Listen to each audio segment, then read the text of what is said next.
प्यारे छात्रों, आज हम लोग पृष्ठ तनाव से संबंधित कुछ व्यवहारिक घटनाओं और उसके प्रभावों के बारे में पढ़ेंगे। पारे की छोटी बूंदें गोल एवं बड़ी बूंदें चपटी होती है। पारे के बूंदों की आकृति पृष्ठ तनाव बल एवं गुरुत्व बल दोनों के आधार पर निर्धारित होती है तथा बूंद वह आकृति ग्रहण करती है जिसमें उसकी स्थितिज ऊर्जा न्यूनतम बनी रहे। छोटी बूंदों की पृष्ठ ऊर्जा के सापेक्ष गुरुत्वीय स्थितिज ऊर्जा नगण्य होती है। अतः पृष्ठ ऊर्जा को कम करने के लिए छोटी बूंदें गोलीय आकृति ग्रहण करती हैं। बड़ी बूंदों के अधिक द्रव्यमान के कारण गुरुत्वीय स्थितिज ऊर्जा के सापेक्ष पृष्ठ ऊर्जा बहुत कम होती है। अतः गुरुत्वीय स्थितिज ऊर्जा को कम रखने के लिए अतः गुरुत्व केंद्र को नीचे रखने के प्रयास में पारे की बड़ी बूंदें चपटी हो जाती हैं। कांच की छड़ के सिरों का गर्म होकर गोल हो जाना। जब कांच की छड़ को बर्नर की ज्वाला में गर्म किया जाता है तो वह पिघलकर द्रव बन जाता है। चूंकि द्रव न्यूनतम क्षेत्रफल धारण करने की प्रवृत्ति रखता है एवं नियत आयतन के लिए गोले का पृष्ठ क्षेत्रफल न्यूनतम होता है, इसलिए पिघला हुआ कांच सिरे पर गोलीय आकृति ग्रहण कर लेता है जिससे उसकी पृष्ठ ऊर्जा न्यूनतम बनी रहे। साबुन मिला हुआ जल कपड़ों की अधिक सफाई करता है। साबुन युक्त जल का पृष्ठ तनाव शुद्ध जल के पृष्ठ तनाव की अपेक्षा कम होता है। अतः कपड़े के अधिक क्षेत्रफल पर फैलकर छोटे छिद्रों में प्रवेश कर जाता है एवं मैल को अपने साथ चिपकाकर बाहर निकाल लाता है।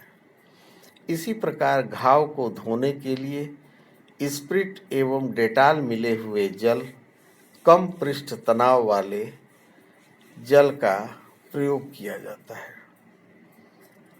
गर्म सूप ठंडे सूप की अपेक्षा स्वादिष्ट लगता है क्योंकि गर्म सूप का पृष्ठ तनाव कम होने से जीभ के अधिक क्षेत्रफल पर फैलता है एवं अधिक स्वाद कलियों के संपर्क में आने के कारण स्वादिष्ट लगता है। साबुन के घोल से अधिक बड़े बुलबुले बनते हैं। अशुद्ध मिले गंदे जल एवं साबुन मिले जल का पृष्ठ तनाव शुद्ध जल के पृष्ठ तनाव की अपेक्षा कम होता है, इसीलिए अधिक बड़े बुलबुले बन जाते हैं।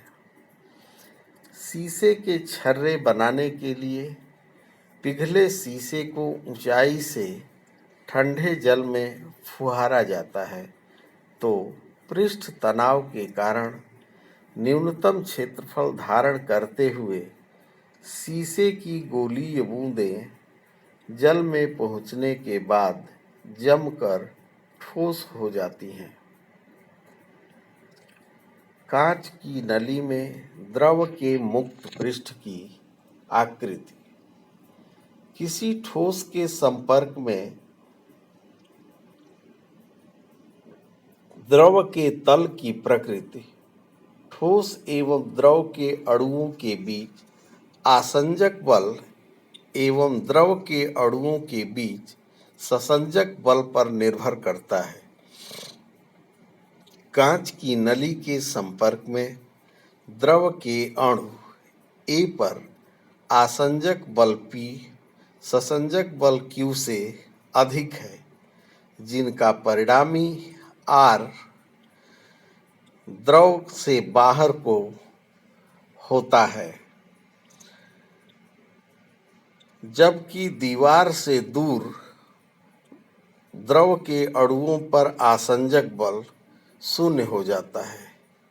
इसलिए नली के संपर्क में द्रव ऊपर उठ जाता है एवं कांच की नली में जल का तल अवतल आकृति ग्रहण कर लेता है। इसी प्रकार कांच की दीवार के संपर्क में पारे के अणु पर कांच का आसंजक बल P पारे के अणुओं के बीच ससंजक बल Q से कम होता है, जिनका परिणामी R द्रव के भीतर की ओर होता है। फलस्वरूप दीवार के संपर्क में अणु भीतर की ओर खिंच जाता है, जबकि मध्य भाग वाले अणु मुक्त पृष्ठ के अणुओं पर आसंजक बल शून्य होता है। अतः परिणामी द्रव पृष्ठ के लंबवत भीतर को होता है। यही कारण है कि कांच की नली में पारे का पृष्ठ उत्तल हो जाता है। संपर्क कोण या स्पर्श कोण किसी ठोस एवं द्रव के संपर्क बिंदु पर द्रव के भीतर खींची गई स्पर्श रेखा एवं उसी बिंदु पर द्रव के पृष्ठ पर खींची गई स्पर्श रेखा के बीच बने कोण को स्पर्श कोण कहते हैं। जो द्रव किसी ठोस को भिगोता है, उनके लिए स्पर्श कोण न्यून कोण होता है, जैसे जल एवं कांच युग्म के लिए। जो द्रव ठोस को नहीं भिगोते, उनमें स्पर्श कोण अधिक कोण होता है, जैसे कांच एवं पारे के युग्म के लिए। चांदी एवं जल के लिए स्पर्श कोण 90 अंश होता है। अतः चांदी की नली में जल का तल समतल रहता है। द्रव के वक्र पृष्ठ के दो पार्श्वों के बीच दाबांतर। द्रव पृष्ठ में स्थित अणु द्रव के अन्य अणुओं द्वारा सभी दिशाओं में आकर्षित होता है। यदि द्रव पृष्ठ समतल हो तो अणु पर पृष्ठ तनाव के कारण परिणामी बल शून्य होता है। द्रव के उत्तल पृष्ठ के लिए पृष्ठ तनाव के कारण परिणामी बल द्रव के भीतर की ओर, जबकि अवतल पृष्ठ के लिए परिणामी बल पृष्ठ के लंबवत बाहर की ओर होता है। अतः वक्र पृष्ठ के संतुलन के लिए अवतल पार्श्व की ओर दाब उत्तल पार्श्व की अपेक्षा अधिक होना चाहिए। यदि द्रव का पृष्ठ तनाव T एवं पृष्ठ की वक्रता त्रिज्या R हो तो यह दाबांतर 2T/R होता है। द्रव की बूंद के भीतर दाब आधिक्य। माना द्रव की बूंद की त्रिज्या R एवं द्रव का पृष्ठ तनाव T है। बूंद के बाहर दाब P है। अतः बूंद के भीतर अर्थात अवतल पार्श्व की ओर दाब P प्लस P डैश होगा। बूंद के भीतर का यह दाब आधिक्य बूंद पर बाहर की ओर बल लगाता है, जो भीतर को कार्यरत पृष्ठ तनाव बल को संतुलित करता है। मान लीजिए बूंद के भीतर का दाब आधिक्य P डैश बूंद को बाहर की ओर डेल्टा R दूरी धकेलता है, तो किया गया कार्य W बराबर बल गुणे विस्थापन अर्थात आधिक्य दाब गुणे क्षेत्रफल गुणे विस्थापन या W equal to P dash 4πr² delta R होगा। बूंद के पृष्ठ क्षेत्रफल में वृद्धि delta A equal to 4 pi R plus delta R whole square minus 4 pi R square.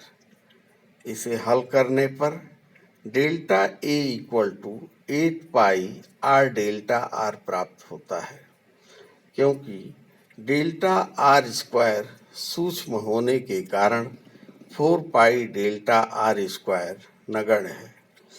अतः बूंद की पृष्ठ ऊर्जा में वृद्धि equal to T delta A equal to T 8 pi R delta R होगा।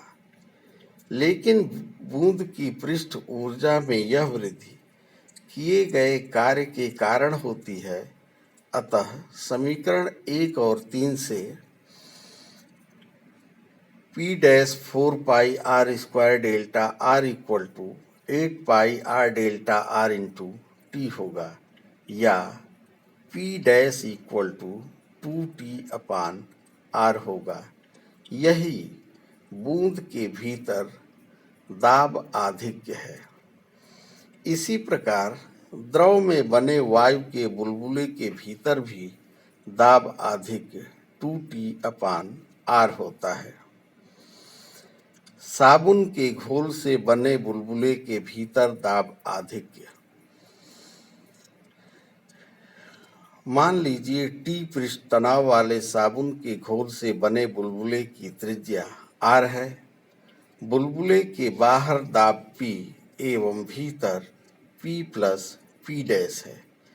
यदि दाब आधिक्य बुलबुले को बाहर की ओर सूक्ष्म दूरी डेल्टा आर विस्थापित करता है, तो इस प्रक्रिया में किया गया कार्य बराबर आधिक्य दाब गुणे क्षेत्रफल गुणे विस्थापन, या W equal to P dash 4 pi R square delta R होगा। चूंकि बुलबुले के 2 स्वतंत्र पृष्ठ होते हैं, अतः उसके पृष्ठ क्षेत्रफल में वृद्धि डेल्टा ए बराबर 2 4 pi R plus delta R whole square minus 4 pi R square. इसलिए डेल्टा ए बराबर 16 पाई आर डेल्टा आर होगा। यहाँ डेल्टा आर स्क्वायर अत्यंत सूक्ष्म होने के कारण नगण्य माना गया है। बुलबुले की पृष्ठ ऊर्जा में वृद्धि टी डेल्टा ए होगी।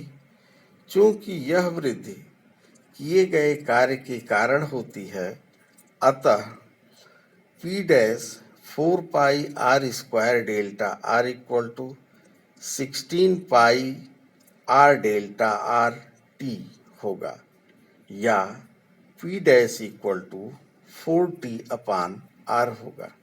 यही बुलबुले के भीतर दाब आधिक्य का सूत्र है।